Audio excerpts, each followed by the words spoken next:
Assalamualaikum warahmatullahi wabarakatuh. Kami dari kelompok 1 yang beranggotakan Ahmad Syafiq, Dava Arya, Nurrahman Fanani, Safa Kalista, dan Yunita Putri akan mempresentasikan materi yaitu dasar perilaku individu. Yang pertama, materinya adalah karakteristik biografis. Karakteristik pribadi yang objektif dan dapat dengan mudah diperoleh dari bagian personalia. Yang kedua adalah kemampuan. Kapasitas individu untuk melaksanakan berbagai tugas dalam pekerjaan tertentu. Yang ketiga, ruang lingkup kepribadian. Kepribadian merupakan jumlah total dari cara-cara di mana seorang individu bereaksi dan berinteraksi dengan orang lain. Slide selanjutnya. Yang pertama, hubungan antara usia dan kinerja pekerjaan kemungkinan akan menjadi masalah yang lebih penting karena terdapat kepercayaan yang bahwa kinerja baik para pekerja maupun yang lebih muda adalah sama saja, tergantung dari motivasi kerja masing-masing karyawan. Semakin tinggi motivasinya, semakin tinggi pula produktivitas. Yang kedua, perbedaan yang paling terlihat antara pria dan wanita kemungkinan dari segi kedan. Bahwa wanita memiliki tingkat kehadiran yang lebih tinggi dibanding pria. 3. Status perkawinan. Sebagai pekerjaan mempertimbangkan status perkawinan.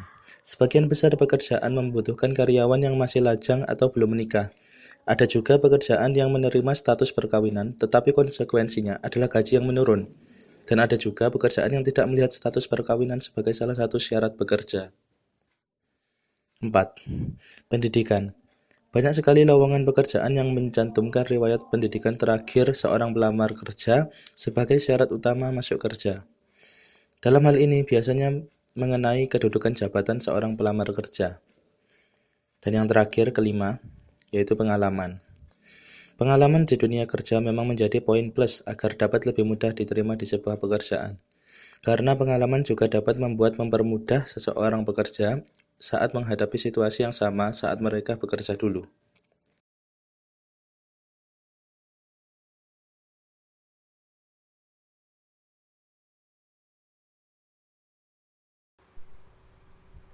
Pentingnya karakteristik biografis bagi seorang manajer. Yang pertama, untuk mengembangkan apa yang menjadi kemampuan karyawan sesuai dengan karakteristik biografi. Fungsinya yaitu manajer dapat membantu orang tersebut agar dapat beradaptasi dan menyesuaikan diri dengan lingkungan pekerjaannya, sehingga tercipta suasana pekerjaan yang kondusif meskipun berkumpul dengan beragam karakteristik biografis yang berbeda. Yang kedua, untuk menempatkan orang pada pekerjaan atau posisi yang tepat. Fungsinya yaitu untuk mencari dan menganalisis kemampuan pekerja yang nantinya akan berdampak pada produktivitas karyawan, kewarganegaraan, dan kepuasan. Selain karakteristik biografis, ada kemampuan. Kemampuan individu tersusun dalam dua perangkat faktor. Yang pertama, kemampuan intelektual, yaitu kemampuan yang diperlukan untuk mengerjakan kegiatan mental seperti kemahiran berhitung, pemahaman verbal, kecepatan perseptual, dan lain-lain. Terdapat 7 dimensi serta contoh pekerjaan yang sering disebutkan untuk membentuk kemampuan intelektual. Yang pertama, dimensi kecerdasan angka. Contoh pekerjaannya akuntan. Kedua, pemahaman verbal. Contoh pekerjaannya manajer pabrik. Ketiga, kecepatan persepsi. Contoh pekerjaannya penyelidik kebakaran. Keempat, penalaran induktif. Contoh pekerjaannya periset pasar. Kemudian penalaran deduktif. Contoh pekerjaannya pengawas. Yang keenam, visualisasi spasial. Contoh pekerjaannya dekorator interior. Dan yang terakhir yaitu dimensi daya ingat. Contoh pekerjaannya tenaga penjual.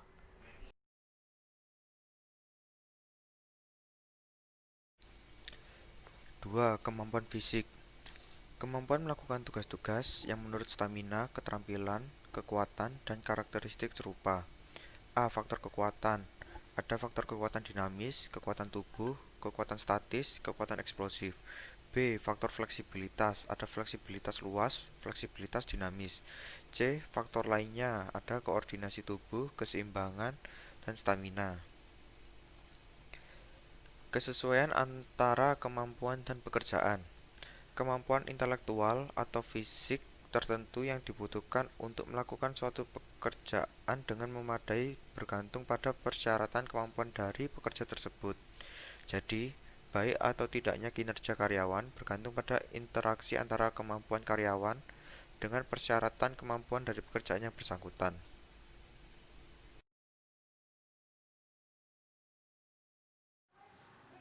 3. Ruang lingkup kepribadian. Kepribadian yaitu kombinasi cara-cara yang dipergunakan oleh seseorang dalam berinteraksi dengan orang lain yang dipengaruhi oleh sifat turunan atau genetis dan lingkungan.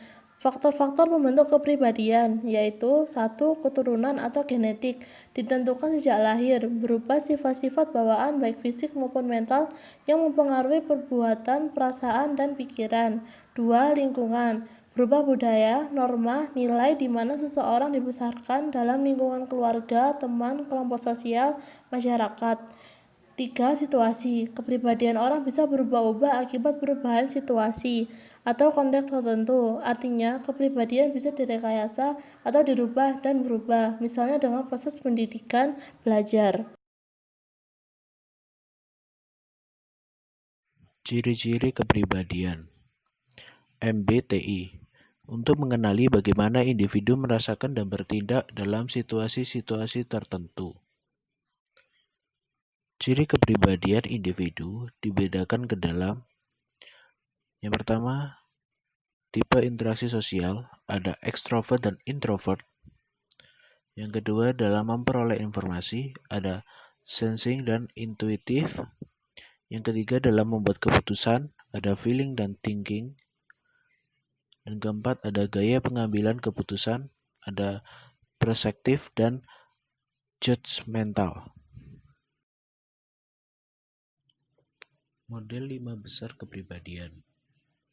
Yang pertama ada ekstroversi, yaitu kepribadian yang menggambarkan sifat supel, riang, dan percaya diri. Yang kedua, ada kemampuan untuk bersepakat.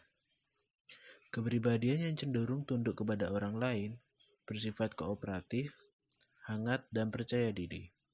Sedangkan pribadi yang rendah kemampuan untuk bersepakat, bersifat dingin, antagonistik, dan tidak mampu bersepakat.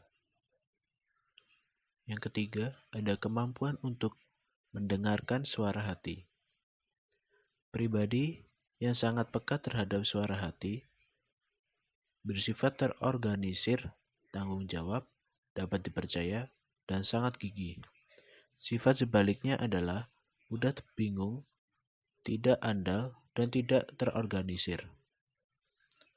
Yang keempat, ada stabilitas emosi, yaitu kepribadian yang mencerminkan diri seseorang yang tenang, percaya diri, dan merasa aman. Sifat sebaliknya adalah orang yang cemas, gugup, tertekan, dan merasa tidak aman. Lalu yang terakhir ada keterbukaan terhadap pengalaman, yaitu kepribadian yang mencerminkan sifat imajinatif, sensitivitas, dan ingin tahu. Sifat sebaliknya adalah pribadi yang menemukan rasa nyaman bila sudah akrab dengan lingkungannya.